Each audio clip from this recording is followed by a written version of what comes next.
Yo, what's going on? What's going on? What's going on, beautiful people? Peace and love, peace and love, peace and love. Happy Monday, happy mindful and miraculous Monday. We are back again with another episode of SR Daily. Another week 94, 94 weeks on air, 94 weeks of going live, 5 days a week. Episode 464, Monday, September 29th, 2025. Last Monday of the month, going into October. Wednesday is October 1st. You know, October speeds through like that. I don't know why. I think it seems like historically, if I'm thinking about it, October might be the fastest month. October might be the month that goes by for me. I think if I can remember the fastest, October's on the speed by. Then you got November, December, end of the year already, man. Whoa. But we still here. Give thanks for life, give thanks for love, give thanks for waking up, man. This is not something that we can control. There are people who did not wake up this morning who had plans. They had plans. They had people dependent on them, people expecting to see them, expecting to hug them, expecting to love them, and they did not make it. This is not something you could control. This is not something that you could predict. You could plan, but things can go a completely different way. It is not. Some things are in our power, some things are beyond our power. And when our heart stops beating, when we cease to exist, that is a little bit outside of our power realm, right? And so we give thanks, we extend gratitude for the gift of life, no matter how many challenges we have to endure, no matter how many obstacles we must face. We are grateful for life, because life, this is the most precious thing there is, right? I like, listen, I think I got to do a whole 2-hour video lesson on this book. You hear me? I finished it. Story Messenger, cosmic perspectives on civilization from Neil deGrasse Tyson. He mentioned something so profound, right? He was talking about life and death, right, and consciousness. And he said, surely living is better than dying, right? There are people who fear death, right? There are people who fear death. But to be alive is better than to never have lived, right? So yes, life is painful. Yes, life is traumatic. Yes, there are obstacles. Yes, there's oppression, and there's racism, and there's sexism, and there's classism, and there are all type of isms and systems, and I got to sneeze, but it ain't coming. All type of isms and people who strive to restrict freedoms from some people. It's challenging, very difficult, but it's better to be alive than to never have lived at all. This is a rare experience we have here, to be human, to speak, to think, to feel, to process, to navigate, to grow in this way, to walk with 2 legs, right? With 2 legs and not our arms on the ground as well, just 2 legs upright, to laugh, to smile, to wear jewelry. This is rare. To move where we want. Do you know that there are some beings that cannot move where they want? They are stuck to where they are. There are some beings, living beings, that cannot get up and go where they want and get the adequate clothing and food that they need to sustain themselves. There's some beings, if you move them to a new climate, they will die. Move them to a new environment, they will die. But we are definitely a special breed. But what's going on? Mona Love, have the attitude of gratitude. Absolutely happy. Make it happen Monday. Listen, guys, we are back again. Another episode of SR Daily. I'm your boy, your host, LaShawn Sugar Marston. Episode 464, week 94. It's all divine. There's no coincidence, man. We here shining and grinding and building and pushing and striving and creating and just making magic and just showing up every single day, knowing that that's half the battle, man. Showing up, doing your part, you are already victorious. Understand that, and overstand that. We're going to hit the share button a little bit, right? We're going to share this live with a few folks, right? We'll share this live with 5 to 10 people, get some folks to tune into the show this morning, you know what I mean? And we're going to get this thing rocking and rolling in about 2 minutes. Give me about 2 minutes and we're going to get this show started, brothers and sisters. We're going to get this show started. I'm excited. Again, I really, really, really love doing the show every day, man, Monday through Friday. It's a big part of my day, big part of my week. Talking with you guys, chatting with you guys, building with you guys, sharing perspectives and thoughts with you guys, right? Yeah, we're going to get this thing started right about now. Once again, your boy, your host, LaShawn Sugar Marston. We're going to start with our first segment of the day. Today's first segment is a word of the day. Today's word is intention. Intention. That is our word of the day. Intention is defined as what one hopes to bring about, an idea that you plan to carry out, a mental decision or commitment to do something, representing a planned goal or aim. It signifies a desired outcome, such as studying medicine to become a doctor, or a state of mind, like having good intentions, even if plans don't work out. All right, once again, the word of the day is intention. Intention is defined as what one hopes to bring about, an idea that you plan to carry out, a mental decision or commitment to do something, representing a planned goal or aim. It signifies a desired outcome, such as studying medicine to become a doctor, or a state of mind, like having good intentions, quote unquote, even if plans don't work out. Yo, Royal Eats, what's going on? What's going on? What's going on, sister? Peace and love. Understand this, guys. Intentions matter. Absolutely, they do. Intentions matter. My intentions. What are your intentions? It means, right? Pretty good spirit, good mind, good heart. You have good intentions. However, I think as leaders, results matter, or impact matters more. I remember working for Just Leadership USA about a decade ago with the Close Rikers campaign, right? And we did a leadership conference, and it was so powerful. It was a great conference. I can't remember who the facilitator was, but he did a phenomenal job. But he asked a very specific question right before a break, said, what matters, intentions or results? And most of us, right, intentions. And this is when my thought process shifted. Intentions, absolutely. I didn't mean to hurt you. But as a leader, impact matters. What is the impact? Yeah, you did not mean to hurt me, but if you hurt me, like that's impact that was caused by your actions, your words, your deeds, right? The way you showed up, maybe the way you didn't show up. So like, an example I use, a very real example. I know a situation, a young brother, there was a fight, right? There was a couple people at a bar hanging out outside the bar, a couple different hoods. Fight broke out. Somebody had a gun. The gun dropped on the floor. Young brother picks the gun up, goes to shoot the gun in the air. As he's picking the gun up to shoot it in the air, it shoots somebody in the face by accident. He did not mean to shoot the person in the face, but the person died. So your intentions wasn't to shoot me, but I got shot. I'm still hurt. In this case, the brother's dead. And that reignited a beef between hoods, and then that young brother ended up getting killed. Crazy shit. Pulled the gun up. Like somebody else's gun, not his gun. Somebody else's gun dropped on the ground.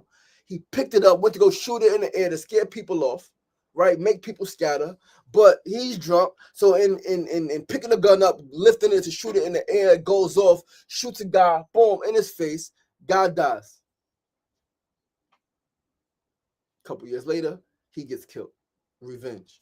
Crazy shit. So yeah, your intentions are pure. Your intentions matter. But you're a leader, dogs. And even if you don't consider yourself a leader, you're a leader of your own life. What are the results your actions, your words are having on people?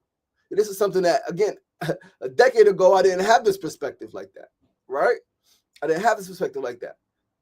But we live and we learn, right? My intentions was not to hurt certain people, but my actions caused harm. My words caused harm. Who gives a damn at that point what my intentions are? If I'm hurt, I'm hurt.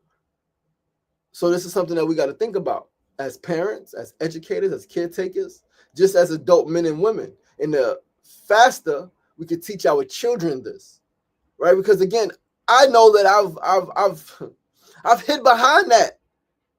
Oh, my intentions. I got a great heart. If you know me, you know my heart is pure. You know my spirit is pure. If you've been around me, you know my energy. I have pure, positive energy. My intentions is not to cause harm to anybody, even those who cause harm to me. But because of conditioning, because of habits, right, my words, my behaviors, my actions, or lack thereof, has caused harm. And I gotta hold that. Can't keep saying, "Oh, my intention. I didn't mean to hurt you. I didn't mean to do that. I didn't mean to make you feel like that." Doesn't matter what you meant. Like, I mean, it matters to a degree, but if I'm hurt, I'm hurt, and you have to acknowledge that and not excuse, "Oh, I didn't mean to." It's okay. What's the impact of your actions? That's leadership talk. What is the impact? What are the results of what you did or didn't do, or said or didn't say? How did that land on someone? That's our word of the day, family. Yo, how true is that, sister? Right? Like, real shit. But let's say Fusi and Kofa. What's going on? What's going on, my brother? Peace and love. Mona Love said intention versus impact. Absolutely. Let's move right along, family, to our second segment of the day. Today's second segment, holy cow. Needs to know news of the day. Listen, if you don't know, let me tell you, Eric Adams finally ends his mayoral re-election campaign, and it's about time. It is about damn time. This guy, and I say this with the utmost respect for the people who I know and love who support him. This guy wasn't shit. Holy shit, he fucked our city up. Right? And he could blame COVID. He could blame all of the shit. But our city, like New York City, the city that we love. And so somebody said the other day, right, in Twitter, it was a whole Twitter battle. Some of my people's, right, well, not really a battle, but organization, right, Western Queensland Trust, posted an article talking about luxury housing. So the one LIC plan that I've been telling you guys about for well over a year now is in its final stages, and they're looking to approve it. It's not a real comprehensive community plan. We're saying in Long Island City, our industrial business zone, IBZ, our manufacturing warehouse zone should not be upzone.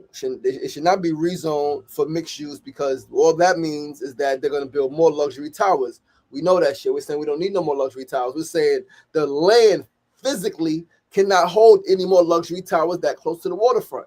Like, we partner with Nautilus, international organization that builds waterfront development, right? Parks and housing and things like that. And they look at like it's slipping my brain right now, but the impact on sewage, the impact on flooding, drainage, like all of those things. And they're saying that in Long Island City, with too many buildings at that waterfront, right, too close to the water, we don't need no more luxury towers. When LIC is saying we need more luxury towers, that's Eric Adams' city of fucking yes, and we need to build more housing, more housing, more housing. And so I remember doing an interview with a reporter a couple of months ago, right? And the reporter didn't even know this shit. And this is how sad it is, right? But this is also how, like, I'm serious about my shit. So I do research and I have a different way of thinking. And so the reporter was asking, do I think the more housing is the answer, right? And because, let me close this window, guys, pardon me. I'm hearing all of the outside construction. Close that window a little bit so you guys don't get all of that. Right? Connected Chef, what's going on? What's going on? Wait, so what's more important, impact or intention? That's up to you. I say impact. Impact, I would say, is the most important thing, right? How is your actions? How are your actions, your words landing on people? Yo, directed by Bob. What's going on? Connected Chef family, thanks for tuning in. So, city of yes, right? As there's been more housing going up. So the reporter asked me, yo, don't you think that, so many homeless people, you need more housing, and Eric Adams is doing that? Don't you think that he gets some, like, fear? I'm like, no, understand this. In the last 5 years, 10 years in New York City, more housing has gone up than ever before in that time frame. You know what else has gone up more than ever before? Homelessness. So they're building more housing, but more people are becoming homeless. So you got to ask yourself, who's the housing for? Because the housing that they're building, the people who live in the fucking neighborhood are not able to afford that housing. Number one, they're being displaced, right? Like, so more housing does not equate to more homes for people. It seems crazy, right? Because you would think it should. Build more housing, more people have places to live. It sounds like it makes sense. But in a city like New York, in a country like America, nah, that's not how it goes. You build more housing and the number of homeless people goes up. Why? Because the housing that you're building, they can't fucking afford it. And so now people are becoming homeless. It's more than ever. Look it up. Research the shit. Last 5 years, last 10 years, how much housing has gone up in New York City and how much homelessness has gone up. think it was 500,000 homeless people. Like, insane. So yeah, let's read this article. Eric Adams dropping out, right? Let's read this article. This is in the city. I like the city. Pretty solid. Eric Adams drops out of race for mayor, refuses to endorse rivals. Lagging badly in polls, the mayor confirmed in a video that he's suspending his campaign after weeks of denying he was considering an exit. This guy is something else, man. After weeks of fervent denials, Mayor Eric Adams announced Sunday that he is dropping out of the mayoral race, admitting he can't continue his run for a second term while rattling off his accomplishments over nearly 4 years. In a video released to social media, Adams descends the stairs at Gracie Mansion holding a large photo of his mother with Frank Sinatra's My Way playing in the background. This campaign was for the underserved, the marginalized, the abandoned and betrayed by government. Motherfucker, you abandoned us. You underserved us. You marginalized us even more. You betrayed us. This guy is a piece of work. This guy's a piece of fucking work. That's a quote. This campaign was for the underserved, the marginalized, the abandoned and betrayed by government. He literally abandoned us, right? Marginalized us, right? Betrayed us and underserved us. He cut funding to so many essential services, yet put more funding into police. It's fucking insane. It's insane. Oh man. Adams didn't endorse any of the other candidates, but warned against some of what they promised. Major change is welcome and necessary, but beware of those who claim the answer to destroy the very system we built together over generations. That is not change, that is chaos. He said, I urge New Yorkers to choose leaders, not by what they promised, but what they've delivered. He added, I strongly encourage whoever takes over City Hall to continue what we've done. The former police officer also said his time in public service isn't over, but didn't elaborate on what he'll do next year. He probably run for governor. The quest for justice is far from over. Inequality still persists. Innocents still suffer. He said, New Yorkers deserve better every single day. We do, and you was not better. Yo, this is crazy. I didn't read this article before. This shit got me crying. This fucking guy. A spokesperson for the campaign later said that while the mayor will continue in his role, over the next few days, he will also make time to be with family and friends. Adams' name will remain on the ballot, which was finalized earlier this month and already mailed to some absentee voters, and he'll serve the remainder of his only term, which ends December 31st, 2025. He didn't endorse any of the other candidates, but his former chief of staff and current campaign official, Frank Carone, told the city he planned to work with one of the political action committees supporting former Governor Andrew Cuomo. We know that. We knew that he was going to drop out. One of them was going to drop out and support the other one. But Cuomo, a little more power, a little more money, a little more brass. Got this guy out. Support him. Yeah, support Trump. They're going to do it. Look, in next line. The mayor had repeatedly and vehemently denied he was contemplating quitting his re-election bid until now, despite multiple news reports that he was contemplating a job in President Donald Trump's administration or in the private sector. That speculation had hindered his fundraising, he claimed earlier. When I go to my funders, they say, Eric, we thought you were in Saudi Arabia, he said at a press conference on Thursday. My campaign has been decimated. You was in Saudi Arabia. You was with fucking Netanyahu. Yo, this guy is a joke. In a somber interview Saturday on MSNBC's Politics Nation with Rev Al Sharpton, Adams complained of an undermining of my campaign, in part from the media, whom he said hadn't covered his administration fairly.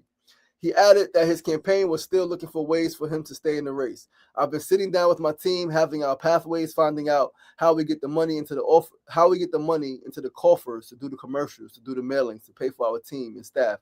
He said, I want to make the right decision for the city of New York, the city that I love. I lost $4 million.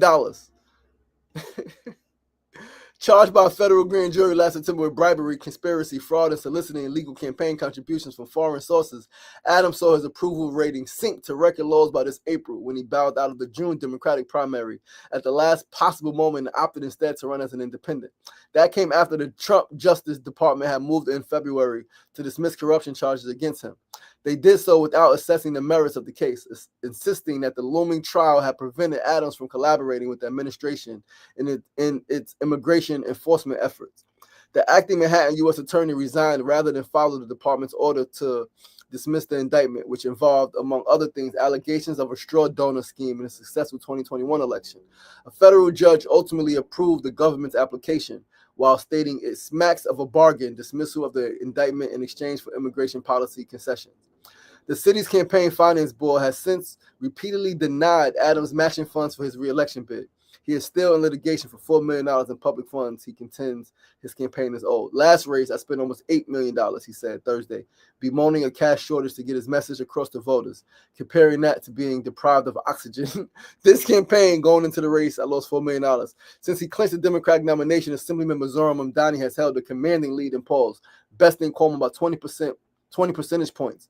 Polling at the bottom of the pack with about 8%, Adams trailed Republican nominee Curtis Sliwa, who he crushed in the general election in 2021. At a canvassing event in Brooklyn on Sunday, moments before the video was released, Mamdani took a swing at both Adams and Cuomo.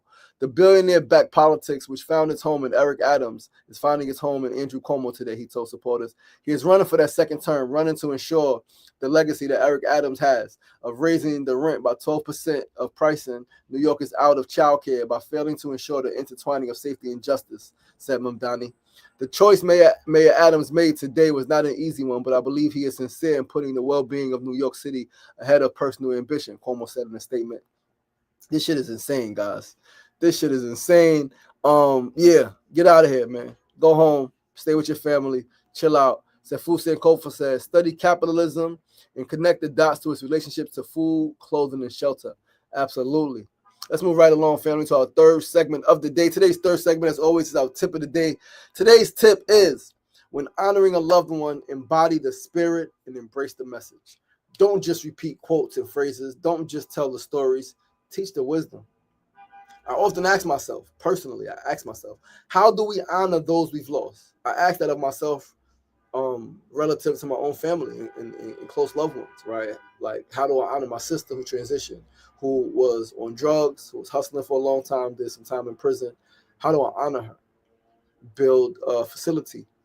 Like she ended up working in reentry. She ended up working in KSAC. She ended up working in shelters and rehabs, right? And we spoke about building a rehab facility, a rehab/shelter facility for mothers. She was a mother, and those who are underserved, right? LGBTQ. My sister was bisexual, I guess you would say, men and women. And so we spoke about, like, years before she transitioned and she was doing that work, right? The work that I'm doing, we spoke about meeting in that space and doing that work, right? So that's something that I intend to do, right? But how do we honor our loved ones? Right, one of my heroes, Walter Chick Austin from Queensbridge, did a lot for the people of Queensbridge. One thing I spoke about, I spoke to his family about it. I spoke to different people in the neighborhood about his children, his mom, and his siblings about building a statue in his honor, right, and putting next to the community center, because the community center wouldn't be what it is today without his efforts in those 90s, 96, 97, 98, right, when the center was falling apart and things was going crazy in Queensbridge, and he was able to galvanize some adults, galvanize some money, bring us together. Then he was able to get some funding from the Children's Aid Society, and boom, we had in '97 the first official teen program at Jacob Reese Community Center in Queensbridge, right? Operation PEAR. I forgot what PEAR stood for, PEER. Can't remember what it stood for, but it was an incredible program. Did some incredible work. We went on college tours. We had specialized testing at freaking. We used to go to Hofstra, that's the Bronx. Hunter, we used to go to Hunter College to do specialized tests, like testing our academics and like just social emotional awareness and shit like that. Shit was dope. But he was a hero. Like, teach the wisdom. That's what I wanted. That's what I strive to do, to embody, right? Embody the spirit of these people who I loved, embody the spirit of Malcolm X, embody the spirit of Marcus Garvey, embody the spirit of Assata Shakur, right? Embrace her message, right? Embrace the message of Assata Shakur, right, of Harriet Tubman, right, of Afeni Shakur, and of the many others, right? Embrace the message, man. It reminds me of a play. This brother I know, Ronald Haney. Ronald Haney is an incredible thespian. Did some incredible work. He's an incredible writer, incredible actor. He was the first person I seen. He did I Have a Dream speech, Tango Sueño, in English and Spanish. All right, did that shit in English and Spanish back to back. Did it in English first, then did it in Spanish. Incredible. right? Dressed as Dr. King, like all dope shit. But he did a play. He did a play called Embody, the letter M, body. And he embodied the spirits of Malcolm X, Marcus Garvey, Martin Luther King, and Medgar Evers in one play, one man show, one play. He embodied all of those spirits. It was fucking phenomenal. He did eat one at a time, right? I can't remember who he started as, but one at a time. I was there at the theater. I watched the shit, and I was fucking blown away. Right, that was one of the most powerful pieces of acting of theater I've seen in my life, and I've seen some great shit, movie and stage. He did his thing, one of the best things I've ever seen. Right, so yeah, embody the message, man. Embody the spirit, embrace the message. Right, don't just repeat message. Don't just repeat phrases, repeat quotes. Like, don't be that person. Don't be those people. Right, so Fu said, honor Asada in practice. Organize to free U.S. held political prisoners. Free them all. Don't let political prisoners die in prison. That's the message. Yes, sir. Free the Panthers. See you on the headband. Fourth and final segment of the day, family. Our build of the day. Today's build. Last night, Mona and I watched Juice. Favorite movie. Not my favorite. One of my favorite movies. An incredible movie. An incredible, just incredible. Real story. Real shit that really happens. Right? That really happened in the 90s. But I had some bad dreams. I was remembering friends killed by friends. I have too many stories of friends killed by friends. Some stuff I've seen with my own eyes, and some stuff I know the stories. I know the mothers. I know people who was there who've seen it. Too many stories. Friends killed by friends. Some of them were truly like brothers, right? Some of them were truly, truly, truly like brothers, and one killed the other one. How and why does this happen? And again, there are real stories where real brothers actually killed their brothers. Biological brothers killed their brothers. Right? I mentioned last week the story the brother told me of two twins. One killed the other one. One twin killed the other. Insane. What causes this? How does this happen? Again, in my beloved community of Queensbridge, there's been too many instances where you got pictures of people together, smiling, laughing in their youth, in their teens, in their young adult years. And then one person in the picture killed the other person. Too many stories like that. Top of my head, I could think of about 4 or 5. Too many stories like that. Pictures of people hugging. Pictures of people eating dinner, eating breakfast when their children at the table, eating cereal together at the table. And then grow up, and one kills the other one.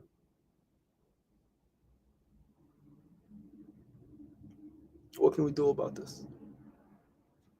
What can we do about this? In 2021,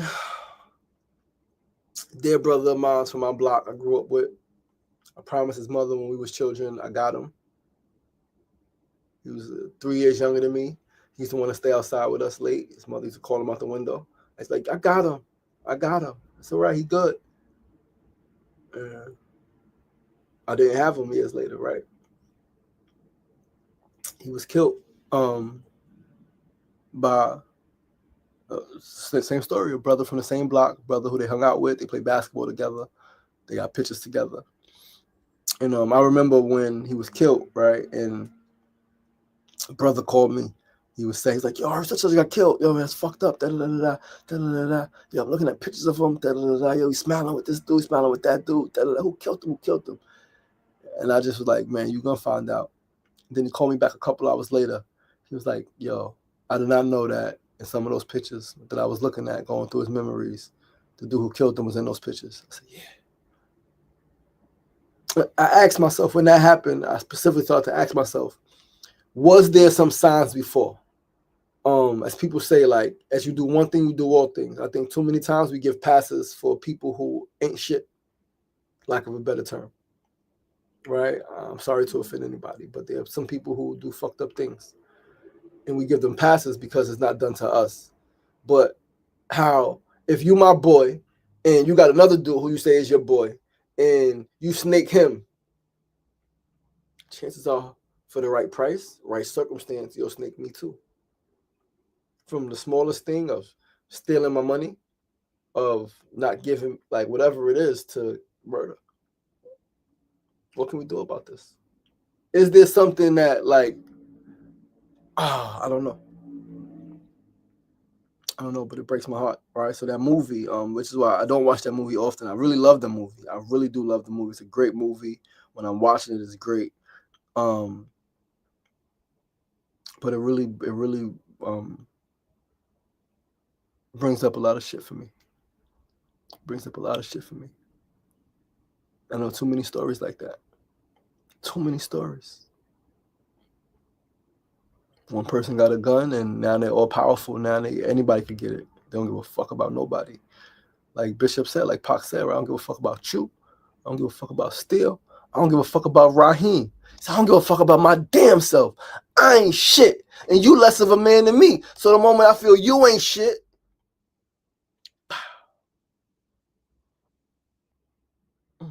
that's real life. That's real fucking life, man. Yeah, that's the build of the day, man. What do we do? What can we do about our brothers who kill our brothers? Specifically friends, not like in general, yes, but specifically friends killing friends. What can we do about it? Is there anything we can do about it? I'm tired of seeing it. It breaks my heart. The more friends kill friends. Again, I know too many situations like that where this friend was killed by this friend on my 16th birthday. I seen one friend kill another friend. I'm going to my building. I look across the street. It wasn't right there, but I seen it. Seen another situation. This younger dude killed the OG. Well, not an OG, but killed the dude a little older than us. They wasn't necessarily best friends, but like, dude was the weed man, right? It's about weed, right? Like, killed them in front of everybody. The fuck is going on? What do we do? Listen, guys, that's our show for today. Thank you so much for tuning in. I love you guys. I appreciate you guys. SRDaily, man. We always gonna bring the real. We're always gonna talk about some real stuff, deep stuff, necessary conversation. All right, this is where personality meets enlightenment. Listen, I love you guys. I appreciate you guys. Once again, I'm your boy, your host, LaShawn Sugar Ray Marston. Please be sure to join us tomorrow, same time, same place, 9 a.m. to 9:30 a.m.